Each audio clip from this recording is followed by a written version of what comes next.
Hi and welcome to the latest Ancient Egypt news from the third week of May.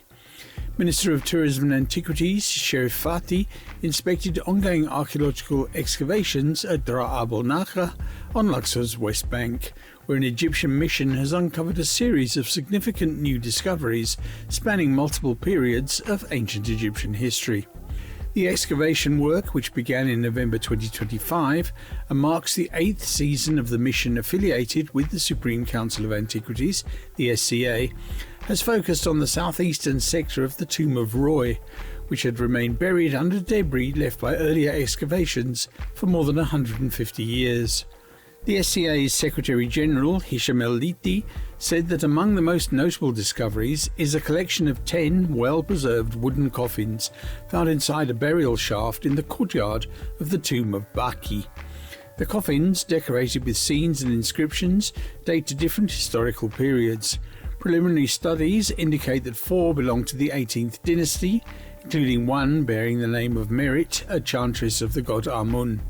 Another coffin dates to the Ramesside period and bears the name Padi Amun, identified as a priest in the Temple of Amun, while the remaining coffins date to the late period.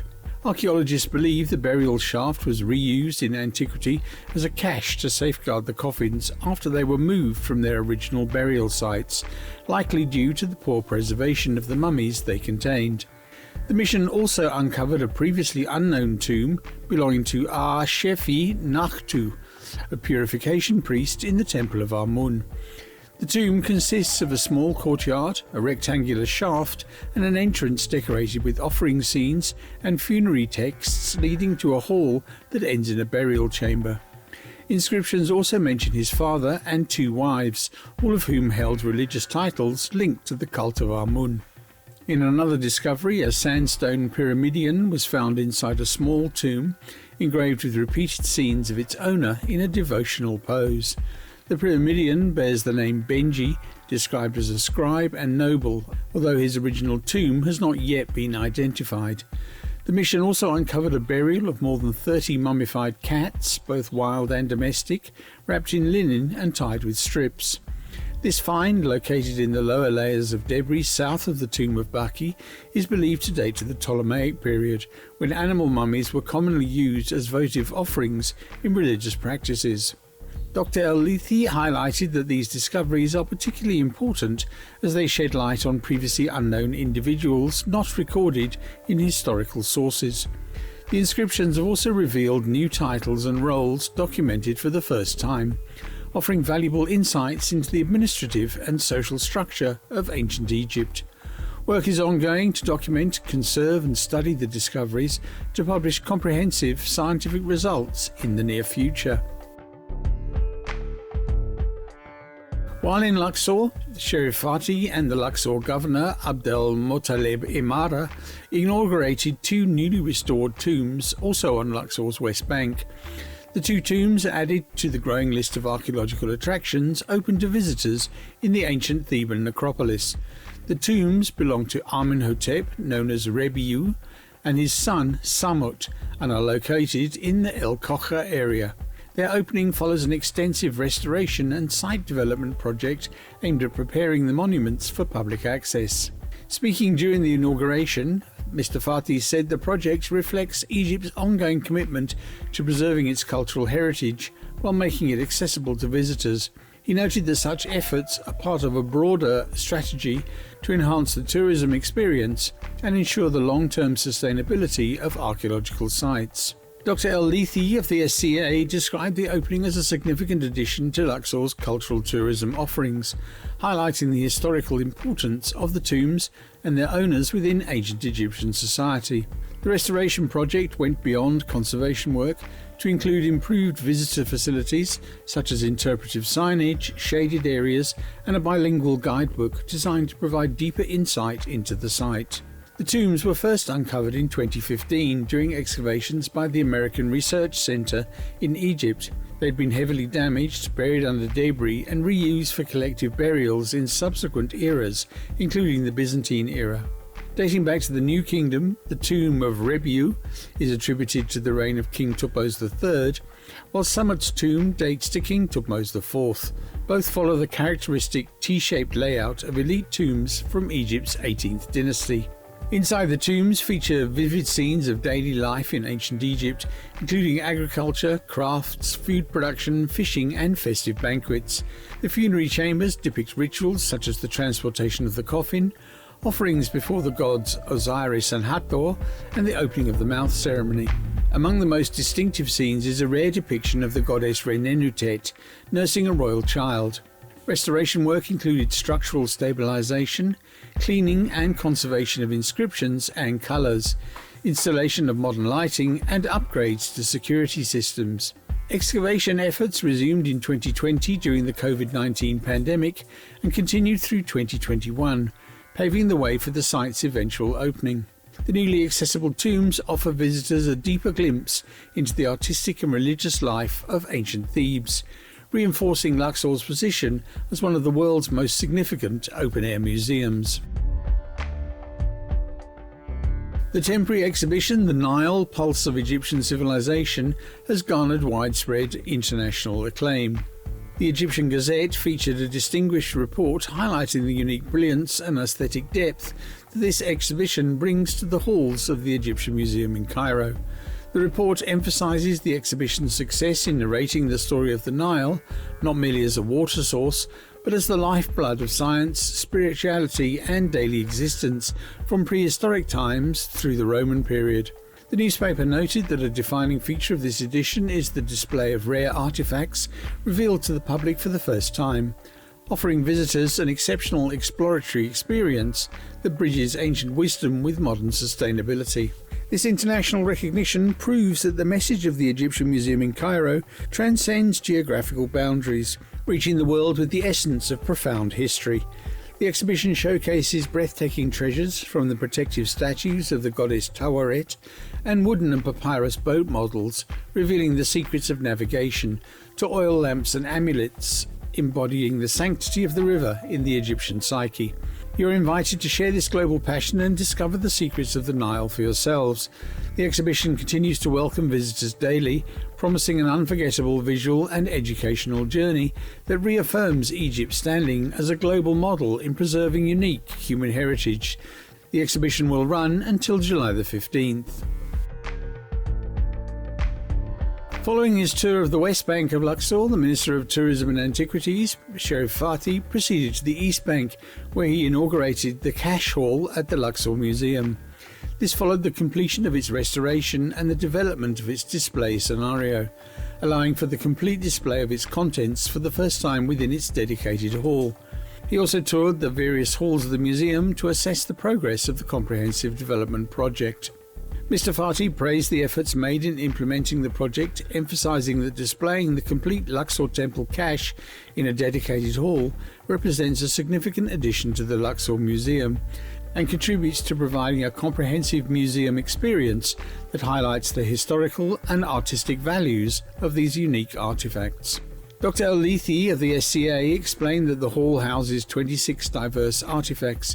He noted that the development work included modernising museum display methods to present the pieces in a visual context that recreates the moment of their discovery and their historical circumstances, thus enhancing the visitor's cognitive and visual experience.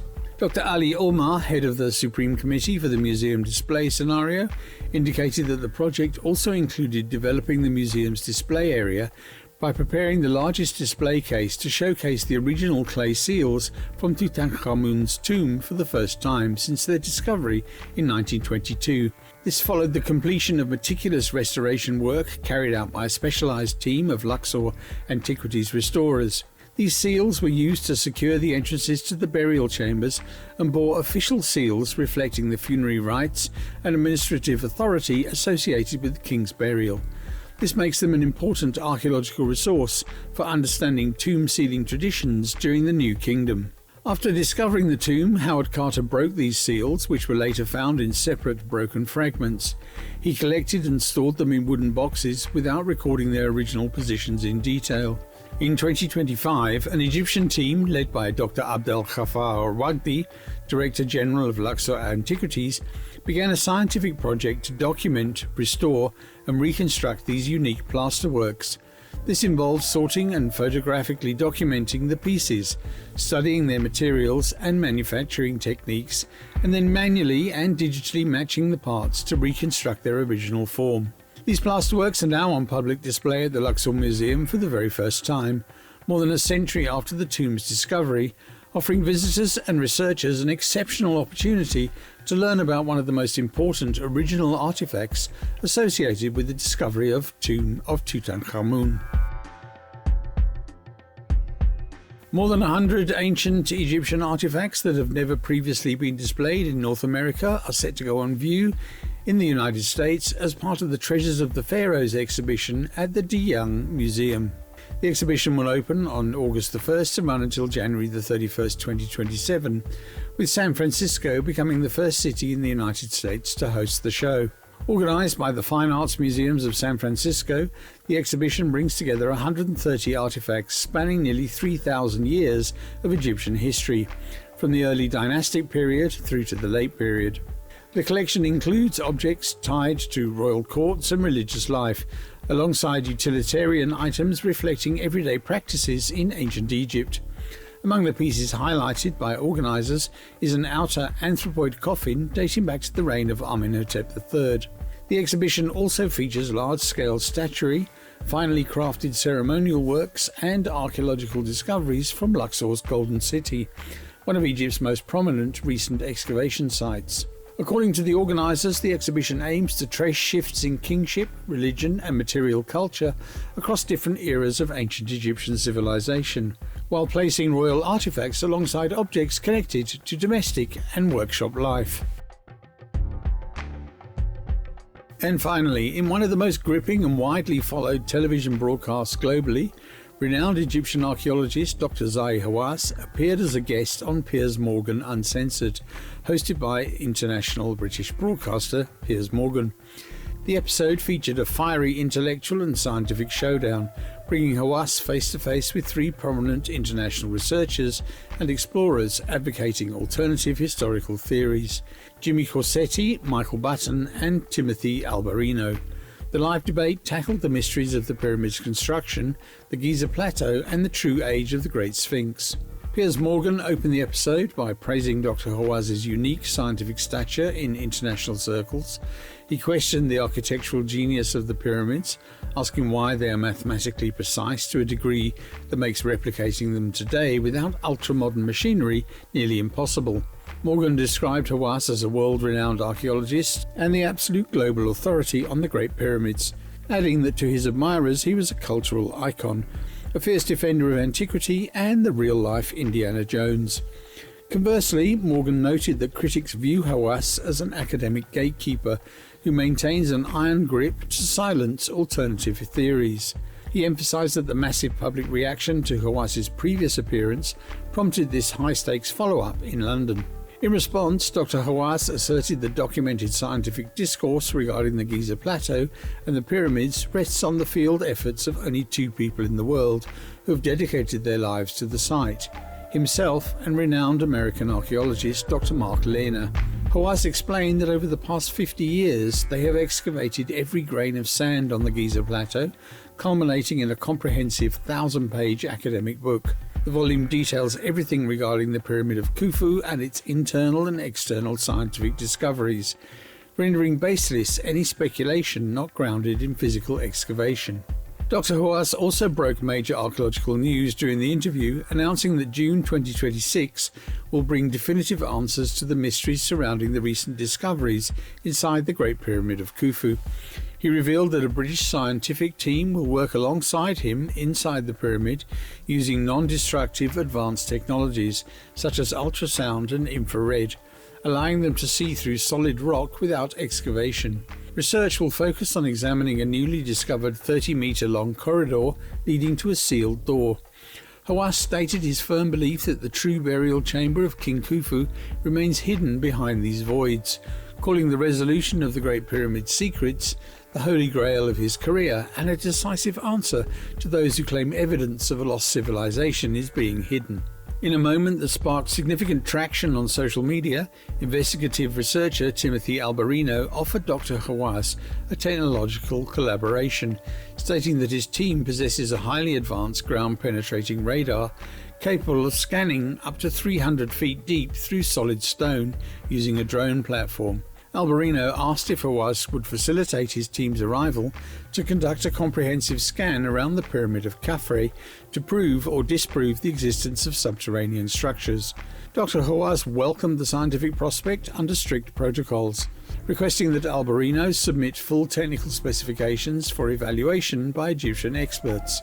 Hawass publicly agreed to the collaboration on air, noting that the project's launch and the use of drones over Giza remains strictly contingent upon approvals from the relevant security authorities, the Ministry of Tourism and Antiquities, the Egyptian Archaeological Mission, and the scientific committee overseeing the site.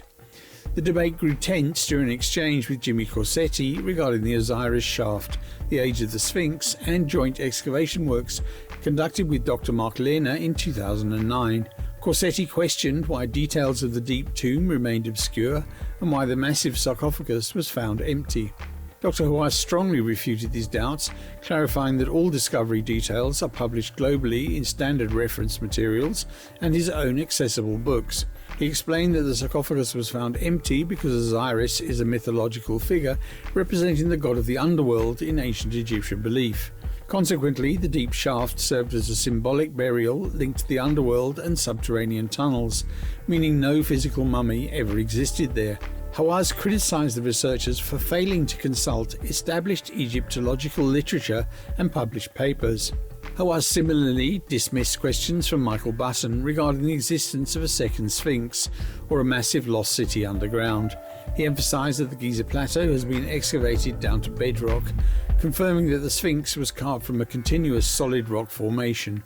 Geologically, there is no space for a second Sphinx, nor is there any religious or historical justification for one. To counter theories of extraterrestrial involvement or pre-flood civilizations, Dr. Hawass presented definitive archaeological evidence, the discovery of the Wadi al-Jarf papyri. Written in hieroglyphic and hieratic scripts, the papyrus meticulously documents the names of workers and the logistical details of cutting fine white limestone and transporting it via wooden boats along the Nile to Giza for King Khufu's pyramid. Hawass affirmed that the pyramids were a sacred national project involving 3 million ancient Egyptians, and that the workers' tombs discovered next to the pyramids stand as physical proof of Egyptian ingenuity.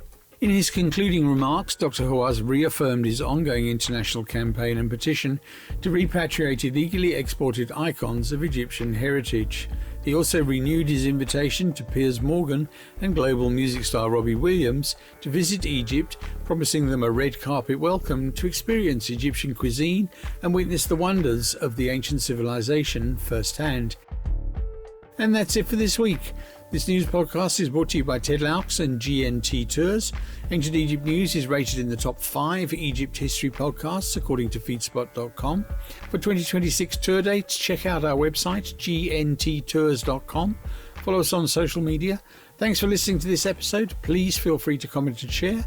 Until next time, thanks again. Cheers. Bye-bye.